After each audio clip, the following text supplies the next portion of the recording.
But కొద్దిగా ఎక్కువసేపు ఆ ఫోన్ పట్టుకొని కూర్చొని మనసు లాగేస్తుంటుందండి. ఏటో ఎక్కువసేపు ఫోన్ చూసేస్తుందనేమో, ఎక్కువసేపు ఫోన్ చూసేస్తుందేమో అనేసి.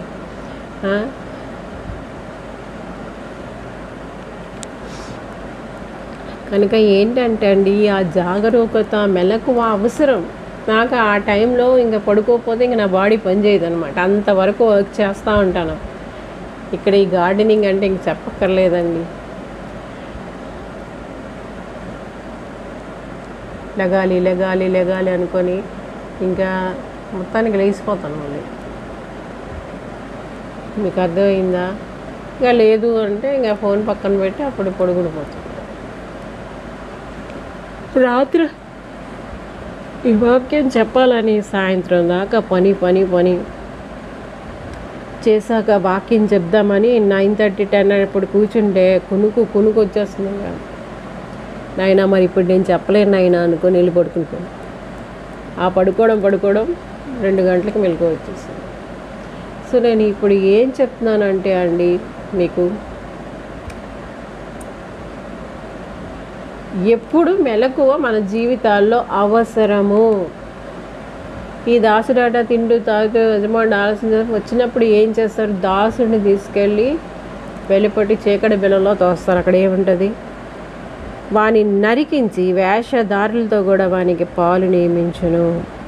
అక్కడ ఏడ్పు పండ్లు కొరుకుతూ ఉంటుంది. వేషధారులు, వేశ్యలకైనా పరలోక రాజ్యం ఉంది, కానీ వేషధారులకి లేదు. సేవకులుగా, లేకపోతే సువార్థికులుగా, లేకపోతే కొంతమంది క్రీస్తులుగా, ఇంకా రకరకాలుగా చలామణి అవుతున్నారు కదా, ప్రవక్తలుగా చలామణి అవుతున్నారు. కనుక నువ్వు ఏం చేస్తున్నావు? ప్రభు కొరకే పని చేస్తున్నావా? దేనికి చేస్తున్నావు? ఏం చేస్తున్నావు? బాగా అర్థం చేసుకో. నీ యజమానుడు ఆలస్యం చేస్తున్నాడు కదా అని చెప్పి నీకు నచ్చిన త్రోవలు గుండా వెళ్ళిపోతున్నావా? తింటూ తాగుతూ. ఈ దినాల్లో బాబోయ్ చాలా వచ్చాయి. సమయం ఎలాగ స్పెండ్ చేస్తున్నావు? రోజులో నీ సమయము ఎలా స్పెండ్ చేస్తున్నావు? ఎంత సమయం దేవుడితో గడుపుతున్నావు? ఎంత నువ్వు ఇతరులకి సహాయపడే పరిస్థితిలో ఉన్నావు? ఎంత నీకు దేవుడిచ్చిన తలాంతులు కానీ, ఆశీర్వాదాలు కానీ ఎంతవరకు నువ్వు షేర్ చేయగలుగుతున్నావు? ఎంత సమయం నువ్వు అలర్ట్గా, మెలకుగా ఉండగలుగుతున్నావు? నీకు స్వంత అటువంటి సంతోషాలకి, ఆనందాలకి, ఇక తినడం, త్రాగడం, ఇంకా రకరకాలుగా వచ్చాయి. ఇప్పుడు దేవుడి పేరు చెప్పుకొని చాలా ఎంటర్టైన్మెంట్లు వచ్చాయి. ఏ ఎంటర్టైన్మెంట్ ప్రోగ్రాంలో ఎంగేజ్ అయిపోయావు?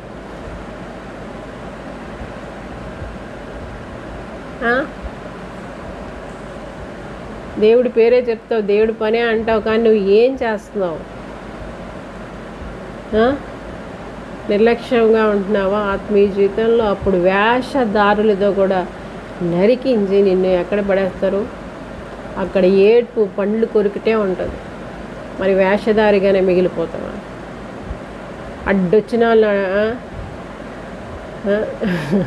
నోరు గలం ఇప్పి ఎవరైనా నీకు అడ్డు చెప్పారా? గలం ఇప్పుతావా?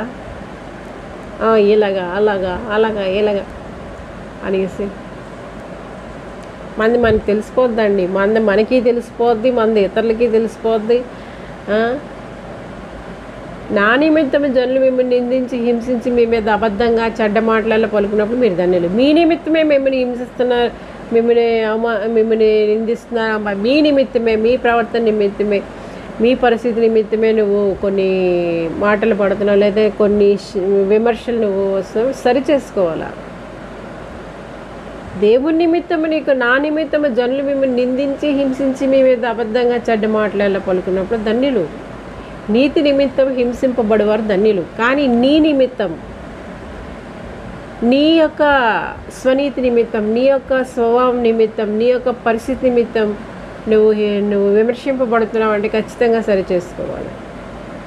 ఎక్కడ విమర్శింపబడుతున్నావు? అదే కదా చెప్పారు. ఏ విషయంలో మిమ్మల్ని లోకులు విమర్శిస్తున్నారో ఆ విషయాల్లో సరి చేసుకోమని చెప్పబడి ఉంది కదా వాక్యం.